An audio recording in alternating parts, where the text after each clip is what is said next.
बिहार की राजनीति में नया खेल शुरू हो चुका है और इस बार खेल का नाम है जाति जनगणना। लेकिन सवाल ये है, क्या ये सिर्फ वोट बैंक की राजनीति है या तेजस्वी यादव ने राहुल गांधी को टक्कर देने का नया हथकंडा अपना लिया है। जाति जनगणना पहले जैसी मुद्दा नहीं रही, फिर भी बिहार चुनाव में इसका असर देखने लायक होगा।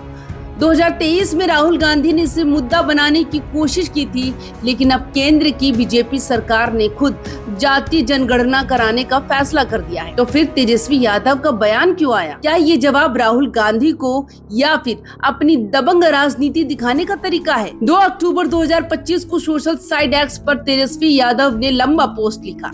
उन्होंने कहा, हमने 2 अक्टूबर 2023 को बिहार में जातिगत सर्वेक्षण करवाकर अपनी दशकों पुरानी लड़ाई को पूरा किया और रिपोर्ट सार्वजनिक की। साथ ही उन्होंने केंद्र की बीजेपी सरकार की जाति जनगणना के फैसले पर भी श्रेय लेने की कोशिश की। तेजस्वी यादव का कहना है कि उनका संघर्ष ही उस अड़ियल सरकार को झुका सका जिसने दिन रात जातिगत जनगणना के खिलाफ बयान दिए। बीजेपी और आरएसएस को उनके राजनीतिक दबाव ने मानना पड़ा कि देश में जाति जनगणना करवानी ही पड़ेगी।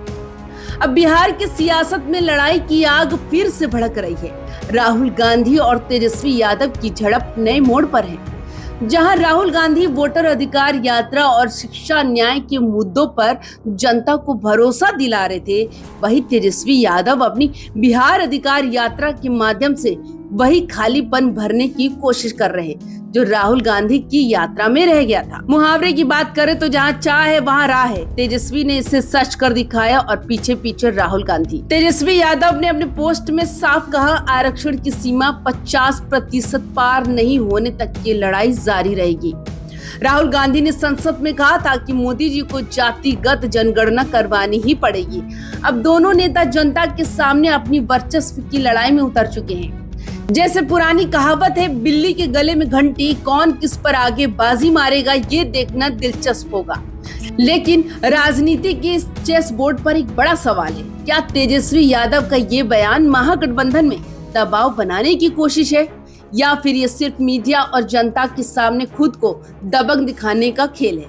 बीजेपी की जातिगत जनगणना करने के फैसले के बाद राहुल गांधी की भूमिका अब कम हो गई है, तो तेजस्वी यादव ने सीधे सीधे सत्ता और जनता के बीच अपनी पकड़ दिखानी शुरू कर दी।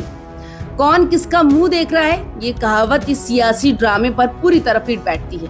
तेजस्वी ने पोस्ट में लिखा, अब तक हम जनता के बीच झुके बिना खड़े रहे, लेकिन अब आरक्षण और जातिगत राजनीति पर पूरी लड़ाई जारी रहेगी। राहुल गांधी और तेजस्वी यादव के बीच ये टकराव महागठबंधन के अंदर नई चुनौती भी पैदा कर सकता है। बिहार चुनाव 2025 में जाति जनगणना का मुद्दा केवल वोट बैंक तक सीमित नहीं रहेगा। ये सवाल अब बन गया है, कौन कितना श्रेय लेगा, कौन गठबंधन में अपनी पकड़ मजबूत करेगा और कौन पीछे रह जाएगा। तेजस्वी यादव ने स्पष्ट कर दिया कि वो महागठबंधन के अंदर दबाव बनाने में पीछे नहीं हटेंगे। जो सोता है वो खोता है। इस कहावत के तहत तेजस्वी ने अब वर्चस्व की लड़ाई शुरू कर दी है, लेकिन ये भी देखना होगा कि राहुल गांधी कैसे प्रतिक्रिया देंगे। क्या वे तेजस्वी को चुनौती देंगे या पीछे हटकर गठबंधन की एकता बनाएंगे?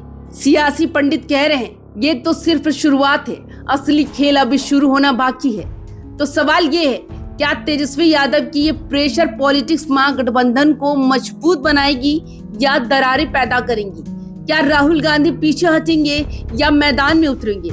और क्या बिहार की जनता इस खेल को कैसे देखेगी? वोटर अधिकार, जाति जनगणना या सत्ता की होड़?